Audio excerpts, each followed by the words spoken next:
me livre totalement, Seigneur.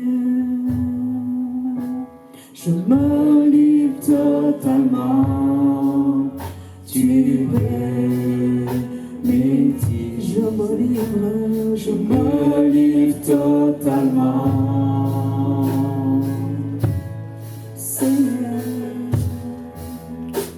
Je me livre totalement. Tu bénis, me voici, devant toi. Ma vie est entre tes mains. Je vais voir tes désirs se révéler en moi. C'est me voici, devant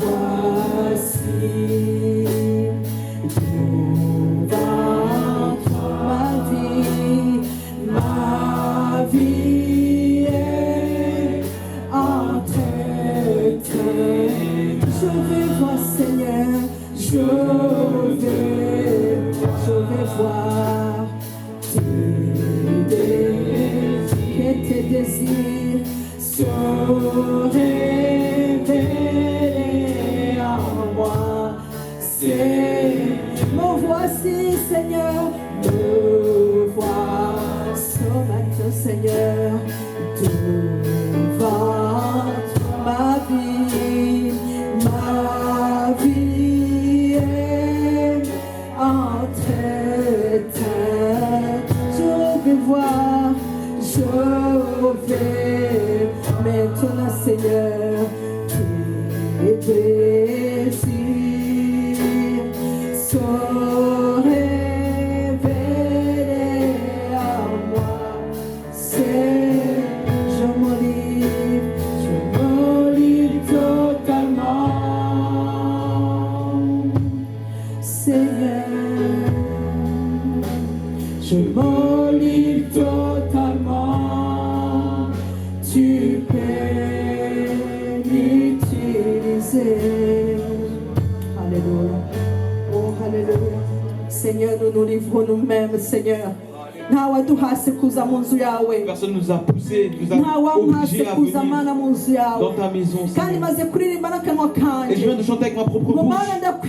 Et Seigneur, je me livre à toi totalement pour faire ta volonté, pour que ta volonté soit faite sur ma vie. Saint-Esprit, touche mon cœur. Que le Saint-Esprit me conduise. Que le Saint-Esprit conduise mon frère, ma soeur. Que le Saint-Esprit puisse toucher le fardeau de chacun. Pour qu'il y ait du changement dans la vie, dans nos vies. Qu'il y ait un changement dans nos vies. Seigneur, nous t'accueillons. Et nous prenons autorité sur ce ciel. Nous prenons toute autorité. Nous sommes positionnés avec toi, Christ. Nous sommes vainqueurs avec Christ. Que toute la gloire soit à toi, Seigneur. Que ton nom soit élevé. Au nom de Jésus-Christ. Amen. Amen. Alléluia. Amen. Que Dieu vous bénisse. Alléluia. Amen. Le chanteur a chanté, je me livre totalement. Alléluia. Il voyait peut-être qu'il y a des endroits où il ne s'était pas donné. Il venait de se rendre compte qu'il est sauvé, mais qu'il y a des choses qui restent de son enfance. Et il dit, Seigneur, me voici devant toi. Ma vie est entre tes mains. Je veux que tu fasses ce que tu désires de moi. Je veux que tu m'amènes là où tu veux que je sois. Toi aussi tu viens de le chanter en ce matin. S'il y en a qui n'ont pas chanté, il peut dire, ah, moi je n'ai pas chanté.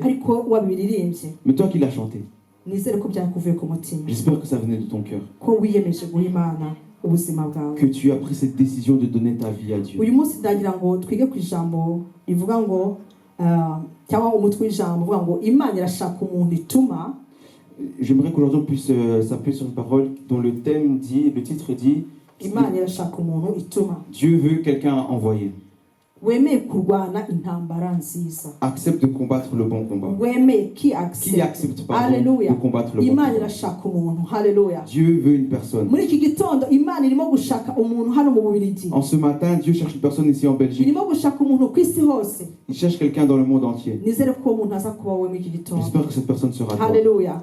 Imana irashaka umuntu wemera guhagarara nayo. Dieu cherche quelqu'un qui va être positionné. Imana irashaka umuntu wemeye kuyiha umwanya. Dieu cherche quelqu'un qui accepte de lui donner la place. Imana irashaka umuntu wemera kurwanana nayo. Dieu désire quelqu'un qui accepte de combattre, de se battre akemera avec lui. kurwana intambara nk'uko biteganijwe muri uru De rugendo. combattre le bon combat comme il le faut Akemera sur ce kurwana chemin. intambara nubwo abandi bari kugenda bagenda mu yindi sansi bakemera kugenda imbere. Qu'il accepte de partir à contre-courant. Nubwo bwose bamuseka. Même si on se moque de lui. Ijambo ry'Imana ratubwira mu Baheburayo ibice 11. La parole de Dieu nous dit en Hébreu chapitre Nta murongo turi 11, busome ndavuga muri resume. je vais paraphraser, Batuha ingero z'abakozi b'Imana bagiye batubanziriza. on nous donne l'exemple de ceux qui nous ont devancés. Hamwe bakavuga bati bemewe gukorwa n'isoni, bemeye kugenda bihisha mu buvumo kugira ngo batihakana Yesu, biyemeza kubaha Imana kugeza ku gupfa. On nous dit que certains ont accepté la honte, certains ont accepté diverses situations. Ils ont accepté même d'aller jusqu'à la mort pour Christ. Bemeye kubambwa bamwe bacuramye ba Petero turabizi. Certains ont accepté d'être crucifiés à l'envers comme Pierre. Bamwe bareka ibyabo kugira ngo bakurikire Kristo. D'autres ont abandonné les leurs pour suivre Christ. Bemeye kugira ngo iby'isi babere nk'igihombo. Ils ont accepté que le monde soit une perte pour eux. Pour pouvoir accéder aux choses éternelles qui sont dans le royaume de Dieu. Ils n'ont pas laissé la honte du monde. Non, ils ont accepté la honte du monde pour pouvoir recevoir le royaume de Dieu. Que Dieu nous fasse du bien. Et parmi ces gens-là que Dieu désire, j'espère qu'en ce matin tu vas accepter de faire partie de ces gens-là. Lisons la parole de Dieu en Isaïe chapitre 3. 6 pardon. Du 1er au 10e verset.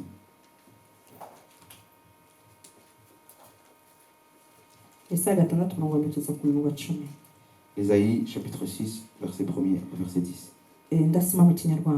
Je vais lire en Kinyarwanda. Umwaka umwami Uziya yatanzemo nabonye umwami Imana yicaye ku ntebe y'ubwami ndende ishyizwe hejuru igishura cyayo gikwira urusengero. Abaserafi bari bahagaze hejuru yayo, umuserafi wese afite amababa 6, abiri yatwikirizaga mu maso he, yandi abiri yatwikirizaga ibirenge bye, ayandi abiri yarayagurukishaga. Umwe avuga ijwi rirenga abwira mugenzi we asingiza ati, Uwiteka Nyiringabo arera, arera, arera, isi yose yuzuye icyubahiro cye, amena. Imfatiro z'irebe ry'umuryango zinyeganyezwa n'ijwi ry'uwavuze ijwi rirenga, inzu yose yuzura umwotsi. Maze ndavuga nti, ni ishyano ndapfuye we, kuko ndi umunyaminwa yanduye, kandi ntuye hagati y'ubwoko bufite iminwa yanduye, kandi amaso yanjye abonye umwami Uwiteka Nyiringabo. Maze umwe mu baserafi arahaguruka aza aho undi afite ikaramu mu ntoki ryaka, yakuje urugama ku gicaniro, ari nkoza ku munwa arambwira ati, dore iri rigukoze ku munwa, gukiranirwa kwawe kugukuweho, ibyaha byawe biratwikiriwe. Numva ijwi ry'umwami Imana riti, ndatuma nde, ninde watugendera? Maze ndavuga nti, ni njye barijye utuma. Irambwira iti, genda ubwire ubu bwoko uti, kumva muzajye mwumva ariko mwe kubimenya, kureba muzajye mureba ariko mwe kubyitegereza. Reka turekere aho ngaho. Amen. Reka twongere dusabe ijambo ry'Imana rindi mu Bakorinto ba mbere ibice 10. Lisons encore une parole en 1 Corinthiens chapitre 10. Umurongo wa 21-22. Du verset 21 au verset 22. Korinto ba mbere umurongo igice 10 umurongo 21 kugeza kuri 22 Aime yasoma. 1 Corinthiens 10, 21 à 22, je vais lire. Vous ne pouvez boire la coupe du Seigneur et la coupe des démons. Vous ne pouvez participer à la table du Seigneur et à la table des démons. Voulons-nous provoquer la jalousie du Seigneur? Sommes-nous plus forts que lui?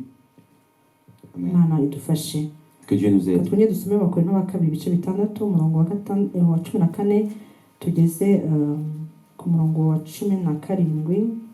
On va lire 2 Corinthiens chapitre 6 versets 14 à 17.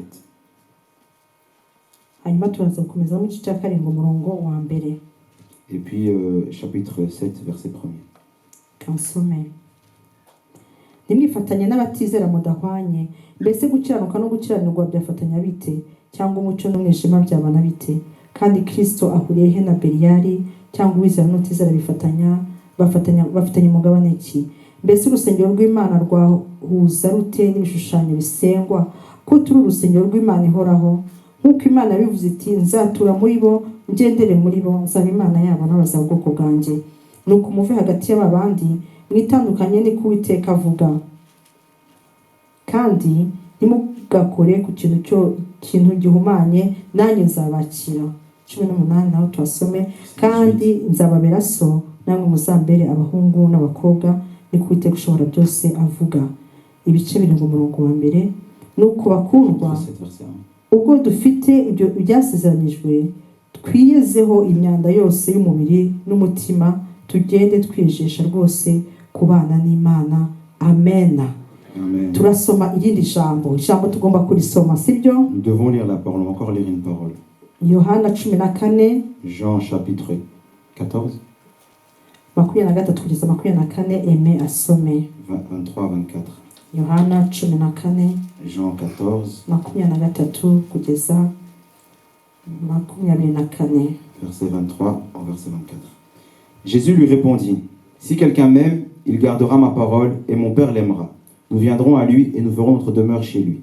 Celui qui ne m'aime pas ne garde point mes paroles. Et la parole que vous entendez n'est pas de moi, mais du Père qui m'a envoyé. Amen. Amen. Yohana, dusome Luka 13, 24 naho. Luc 13, 24.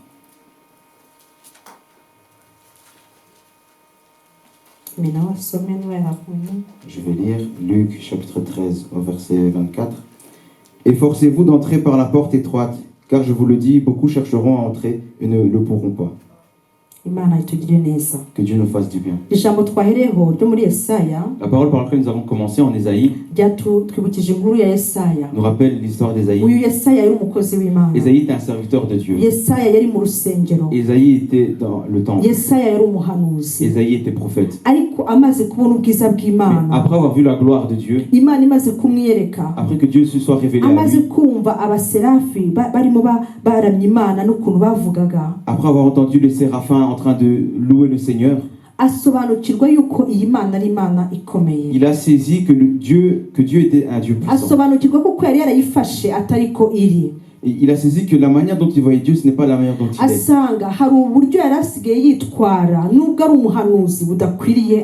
Il a saisi qu'il y avait une manière dont il se comportait, même s'il est prophète, qui n'est pas honorable devant Dieu.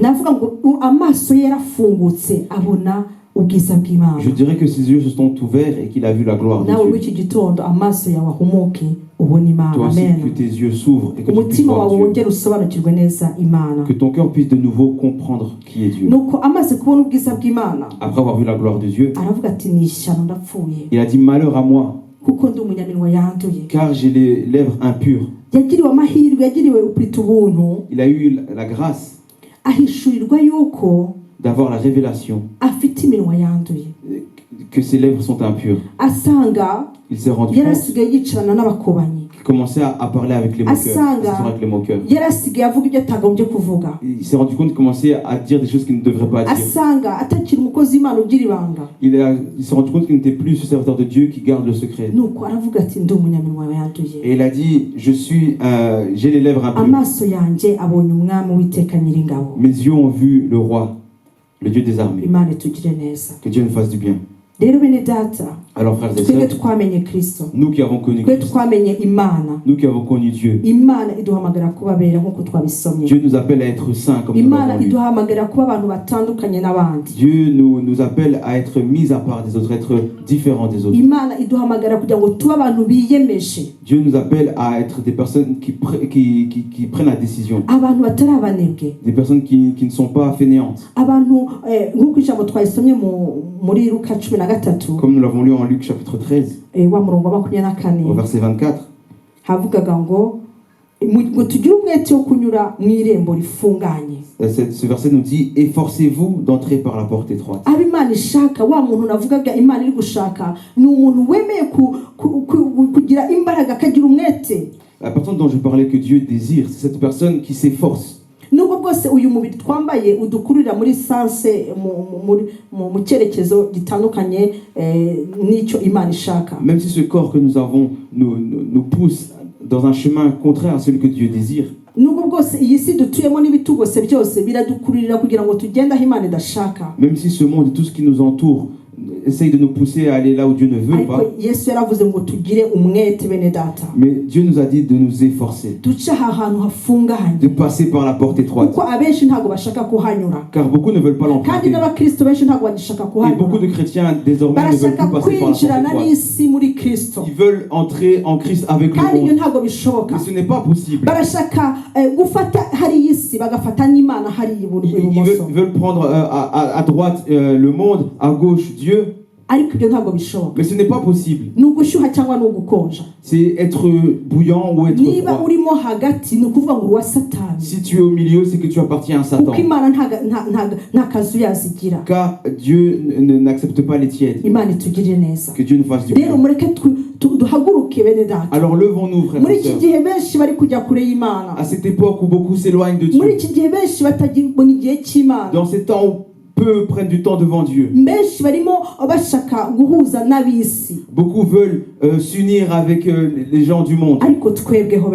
Mais nous, frères et sœurs, toi, mon frère, ma sœur qui est ici en ce matin, fais le choix aujourd'hui. Prends la décision. Ne t'unis pas avec les infidèles, ceux avec qui vous n'avez rien à voir. Ne va pas dans le péché et puis reviens dans l'église servir comme si tu étais un bon serviteur de Dieu. Cesse d'aller dans les soirées, les boîtes de nuit, aller danser et puis revenir dans la maison de Dieu comme si de rien n'était. Ce n'est pas comme ça que ça se passe. Ce n'est pas comme ça que cela se passe. Le royaume de Dieu, c'est les violents qui s'en emparent. Amen. C'est les violents qui s'en emparent.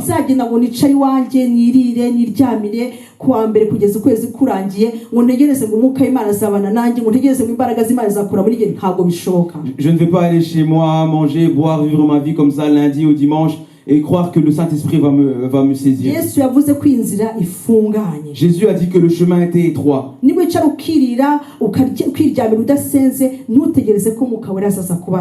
Si tu veux vivre ta vie, manger, boire, vivre comme tu veux, sans prier, sans rechercher Dieu, n'espère pas qu'il vienne te prendre avec lui. Que Dieu nous fasse du bien, frères et sœurs.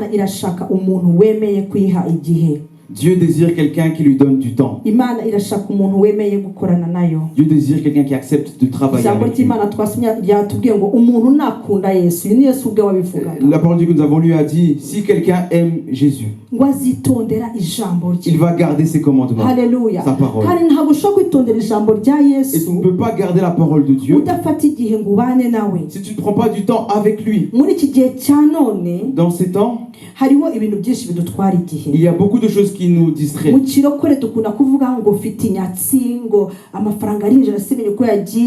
Dans le jargon des Warokore, on aime bien dire il y a un esprit de vol, qui vole l'argent. Mais moi je me suis rendu compte qu'il y avait un esprit qui vole plutôt le temps des serviteurs de Dieu. Et je trouve que ce démon est pire que celui qui vole l'argent. Car si tu as la victoire sur celui qui vole ton temps, tu auras la victoire sur celui qui vole ton argent. Parce que beaucoup, nous avons des excuses ou des raisons pour ne pas louer Dieu. Ah, je travaille toute la semaine, je rentre tard, je rentre fatigué. Samedi, j'ai des choses à faire à la maison, je donne du temps à mes enfants. On a beaucoup d'excuses, beaucoup de raisons. Mais si tu regardes bien, tu vas voir que dans notre époque, on a beaucoup de temps pour le téléphone. On a beaucoup de temps pour être sur WhatsApp. Parfois, j'ai la curiosité d'aller sur WhatsApp quand j'ai du temps. Je regarde les statuts.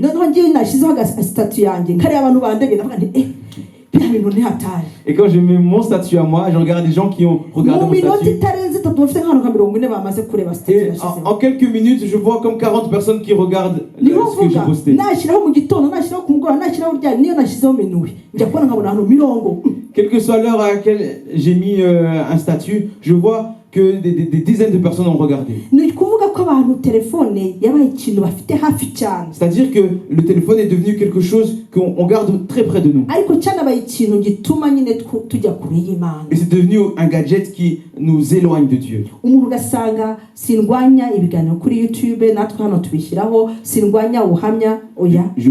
ne combats pas la parole, les discussions sur YouTube ou alors les témoignages. Ça nous a fait grandir, ça nous fait apprendre beaucoup de choses. Mais c'est devenu comme des idoles pour nous. Le téléphone est devenu une idole pour nous.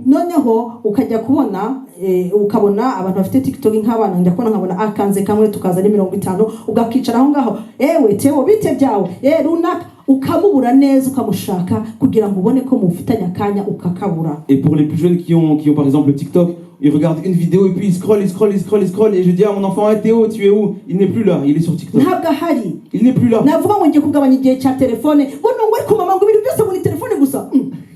Et dès que je lui dis que je vais diminuer le temps de téléphone, il dit, ah mais maman, toi toujours c'est le téléphone. Ça veut dire que lorsque je touche à son téléphone, je touche à quelque chose qu'on ne peut pas toucher. Et si je dis venez prier, j'appelle une fois, deux fois, trois fois, venez, on va prier. Tu penses on dirait qu'ils ont déménagé de la maison. Mais le temps du téléphone, ils l'ont. Les papas, les mamans, nous avons du temps aussi pour le téléphone. Mais les couples qui prient ensemble, combien sont-ils? Les gens qui prennent le temps pour louer Dieu, combien sont-ils? Peut-être même ils ont le temps pour prier, mais le cœur n'y est plus. Tu vas voir un témoignage sur YouTube. Une heure passe. hari igihe nagize ibihe byiza cyane byabaga ari cya gihe abana bagiye ku ishuri sigaye mu rugo ndi mu masahani ndimo kuririmba indirimbo ziva mu mutima wanjye. Je me rappelle là où j'ai eu les meilleurs temps avec Dieu, c'est quand les enfants étaient partis à l'école et que j'étais en train de faire la vaisselle et que j'avais le temps de chanter, de louer Dieu. Je priais en faisant la vaisselle. Le téléphone était par là-bas. C'est ça les bons moments de prière. Là où les chansons que tu as gardées dans ton cœur commencent à monter en toi. Mais le problème maintenant, cyo koza amasahani nafashizwagamo cyagihe Imana yansuriragamo cyagihe Imana yagusuriragamo kirimo YouTube. Reka nta kibazo ndi kumva ubuhamya afite YouTube yabaye nk'urwitwazo rwo kumva iby'Imana kandi yabaye ahubwo icyo kugutwara igihe wagombaga kubana n'Imana. Et ce bon temps où je passais avec Dieu, maintenant au lieu de chanter, de prier, il y a YouTube. Et YouTube est devenu l'excuse où on dit ok, j'écoute un témoignage, j'écoute la parole de Dieu. Mais c'est devenu une excuse pour ne pas être avec Dieu. Tu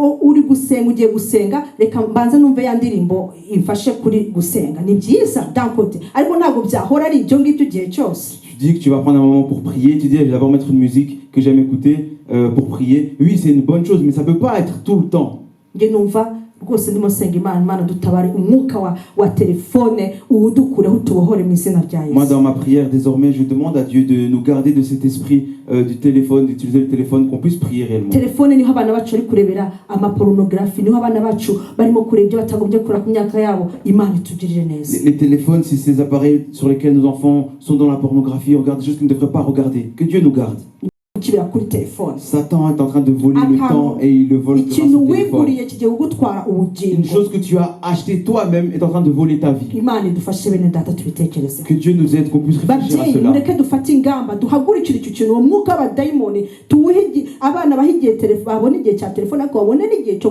Parents, prenons ce combat, que les enfants puissent avoir le temps d'aller sur le téléphone, oui, mais qu'ils aient également le temps de prier. Et nous aussi, qu'on commence par nous, parents. Commençons par nous, examinons-nous. Satan vole le temps. C'est un exemple que j'ai donné dans les choses qui peuvent voler le temps.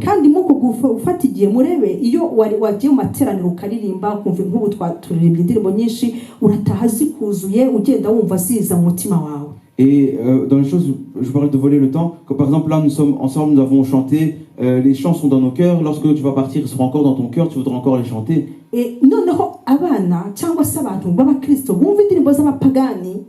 les enfants ou les chrétiens qui écoutent les chants non chrétiens, eux, c'est ces chants-là qui vont tourner dans leur tête. Et quand tu vas appeler la personne pour prier, elle n'aura pas cette envie.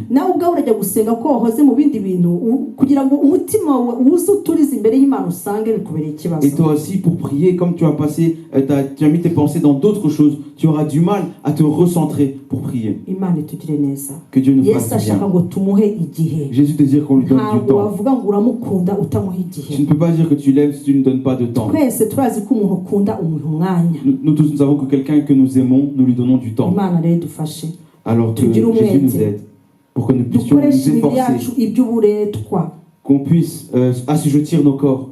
Que Dieu nous aide. Alors si quelqu'un aime Jésus, il va garder sa parole. Et le Père l'aimera. Et la grande promesse que Jésus nous donne, c'est que lui et le Père viendront et feront demeure chez nous. C'est facile de dire j'aime Dieu. Mais ça ne surprend pas Jésus. Ce que Jésus désire, c'est que tu puisses lui prouver que tu l'aimes. En lui donnant du temps, en lui donnant la parole.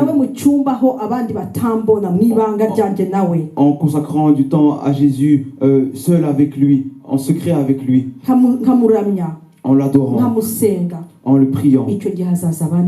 Là, il viendra et demeurera en moi. Et dans ma vie, par tous les chemins par lesquels je passerai, ma vie aura de l'impact parmi les gens que je rencontrerai. Sera de l'impact spirituel.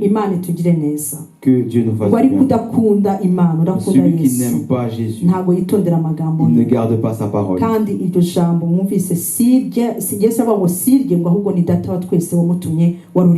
Et Jésus nous dit, et la parole que vous entendez n'est pas de moi, mais du Père qui m'a envoyé.